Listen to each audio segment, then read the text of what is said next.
What's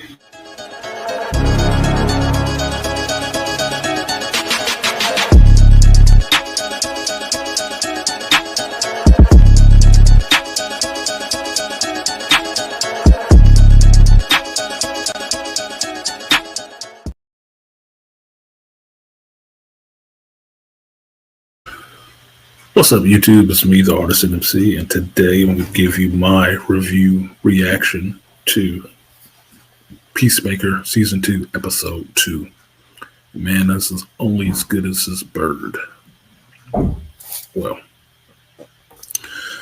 this episode was pretty boring, if I do say so myself. The reason I know this is because this is the second time I'm recording this review, because the first one had me falling asleep and meander and saying stuff that doesn't even relate to Peacemaker at all. If you're on my Patreon, you may be accustomed to this when I'm doing reviews late at night and seeing the toll it actually takes to review something that's trash. I didn't want to put that out this time, so I'm recording a new one. For the most part, this episode picks up right where the last one left off, with Chris in the quantum unfolding space with the dead body of Peacemaker from another dimension. And he's freaking and trying to figure out how to stash and hide this body. Now, the funny part is, he's in a place with a bunch of doors, but he doesn't, kick this body out into another door or something like that. No, he's having a hard time with it. And eventually he puts a call in to Adrian to show up with the bone saws. Now, when he comes back out of this quantum unfolding space, you get a lot of scenes of the aftermath of the orgy that happened in the last episode, which I didn't need. I thought I was going into this episode being removed from that, not needing to see it again. No. James Gunn made sure he put that in there again so you could see it and see the after effects and more naked people walking around the flood. Why for 2 episodes? I don't need to see this stuff. It's pointless. Now, while Chris is back in the house waiting for Vigilante to show up,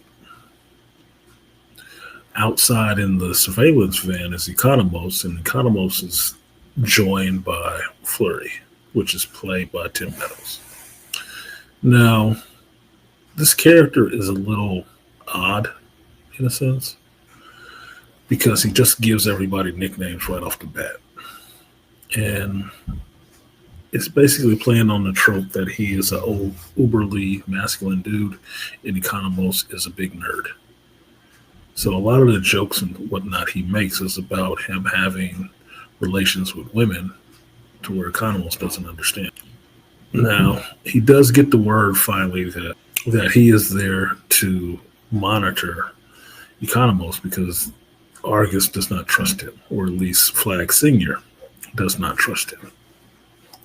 So from that point on, he calls in his own team and is keeping a better eye on Economos. Now,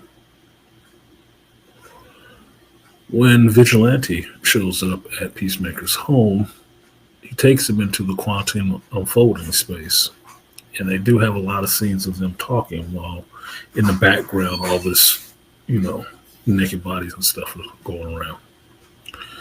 But once in that quantum unfolding space, they start cutting up the dead Peacemaker's body and disposing of it inside the quantum unfolding space.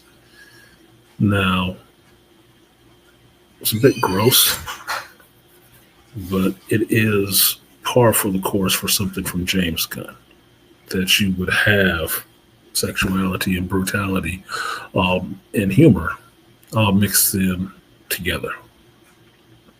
Fine. The next thing we see is Harcourt again, and seeing the aftermath of her fight and her walking around in the convenience store, grocery store, whatever it is, and a woman tried to engage her about her bruises thinking that she has been abused by a man. To which, after the third time of telling this woman she's fine, Harcourt just snaps out in the store at everybody. Now, this is what's bothering me about this character. This character is seeming very unlikable. And I don't remember in the first season if I was liking her more or less. I didn't come away with any ill feelings about the character. I just thought it was a bit girl boss-ish. This time around, she's just a bitch. She's just rude and mean, and you could probably say it's because of her situation, but that would be giving her an excuse. One, some of the people she's mean to are strangers. The other people that she is kind of callous towards are people who actually care about her. So it's not rubbing me good. Her story right now is not interesting. I can understand in some senses what she may be going through, but her story is not interesting. The other part of the story after Vigilante and Peacemaker cut up the other Peacemaker is all the people from Project Butterfly getting together to have, I guess, just, I wouldn't even say call it a party. It's just a get together. They just drinking beers. And you see that everyone is kind of, dealing with each other and putting on that they're happy and everything, but all of them are respectively having their own tough times, right? Economos is the only one who actually still has a real job, while the rest of them are on the fringes or, dealing with some form of depression, which makes this Marvel affair in a DC show, which is everybody got mental issues and everybody wants to sit around and mope or cry about it in the episode. It's not making the episode that damn interesting. Now, there is a scene where Peacemaker gets to talk to Harcourt, and he's trying to connect with her, and it's just not working because she's a bitch to him for little or no reason at all, which pushes him in the direction of realizing he wants to be somewhere else. He doesn't like where this is going. So after a bunch of beers, he has the phone from the dead Peacemaker. And since their faces match up, the phone opens and he starts going through his pictures. And he realizes that the immediate Harcourt of that dimension and that Peacemaker are involved. They have a relationship. Now, I basically said this was James Gunn looking through his phone because it's all pictures of his wife anyway. Right? So, Peacemaker gets the idea to text this Harcourt. And the signal doesn't go through because it's a phone from a different dimension. No, it's not going to find a cell tower. The numbers aren't going to match. So he heads home and goes into the quantum unfolding space to make the text. And once he has passed through the quantum unfolding space and is in the other dimension, the text goes through and she texts him back with a broken heart.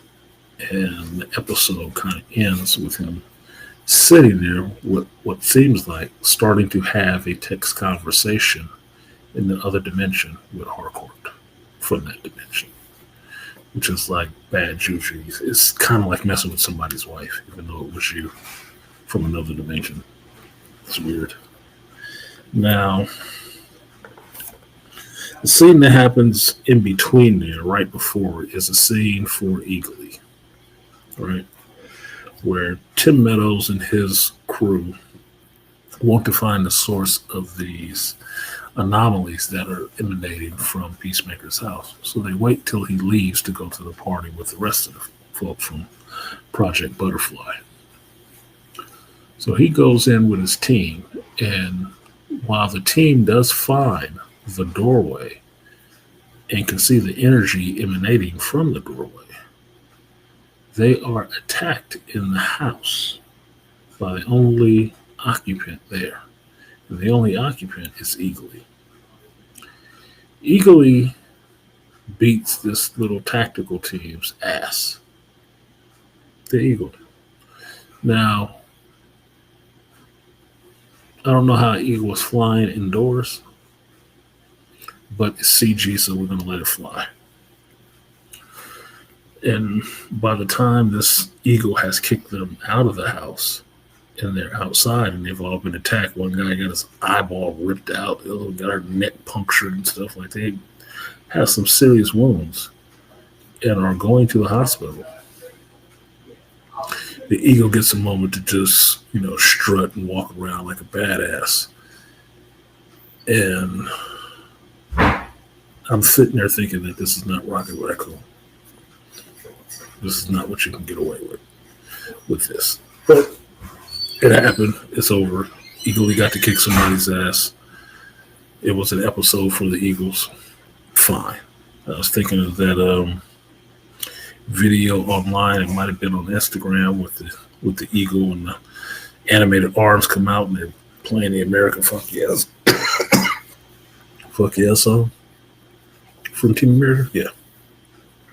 That's what I was thinking of. Again, something regurgitated and repurposed, but done nonetheless. Regardless of that, this was a pretty boring episode. It was mostly people talking to each other and seeing the emotional, relational dysfunction that they're having with each other. No, it was not a lot of action outside of the bird kicking people's asses, but even still, it wasn't that interesting of an episode. It wasn't. We already know he's going to the other dimension. It just seems like we wasted a lot of time in getting there in this episode. So,